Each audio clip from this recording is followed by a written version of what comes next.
SBIR Phase IIIs are a powerful tool that Air Force customers and contracting officers can use to rapidly acquire high-tech capability for the warfighter. At Phase III of the SBIR process, the innovative product or service has already been prototyped and is ready for commercial customers. The Phase III effort simply must derive from, extend, or complete a previous Phase I or Phase II effort.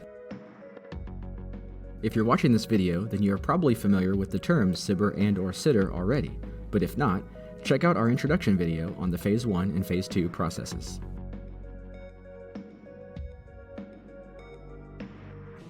So, what are the basics of a Phase III award? 1. Phase III awards may look like a typical procurement because it can be funded by whatever color of money is appropriate for that acquisition. The funding just can't be SBIR program funds. 2. A Phase III award can be any type of contract, including a subcontract. 3. A Phase III award must be accorded SBIR data rights, per the Small Business Administration. DFARS Clause 252.227-7018 must be included. More on that later. 4. A Phase III award is generally oriented towards commercialization of a SBIR or SITR technology. The successful company markets the products or services developed through a Phase I or II effort to either the government or in the commercial sector.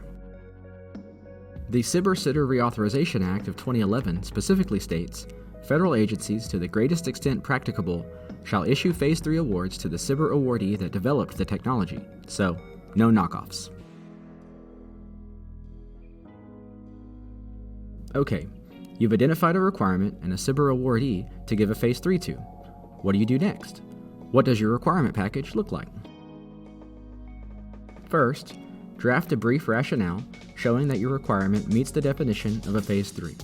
Explain how this is a completion of, extension of, or derivative from prior SBIR or SITR efforts, and the context of how that will be applied to this Phase III.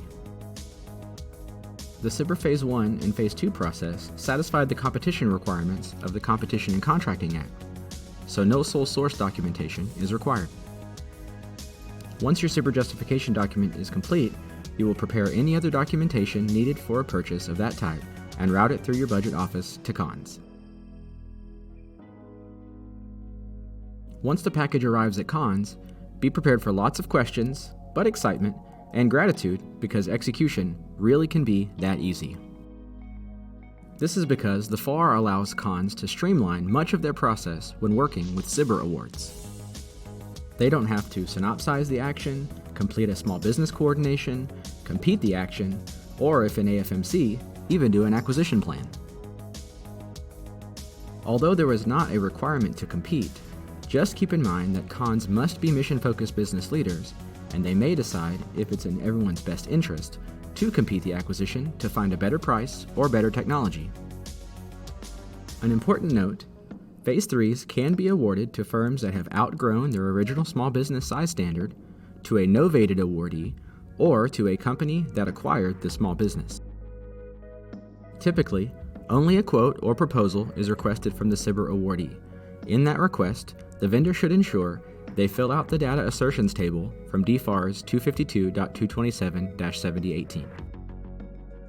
SBIR-SITR data rights provide the government with limited rights in tech data and restricted rights in software until 5 years after completion of the project on such data that the vendor identifies in that clause. After that 5-year period, the government gets unlimited rights. Class deviation alert! As of this recording, Class Deviation 2020-07 is in effect, making the SBIR data rights period 20 years after contract award for certain data, which cannot be extended. See the deviation for more info.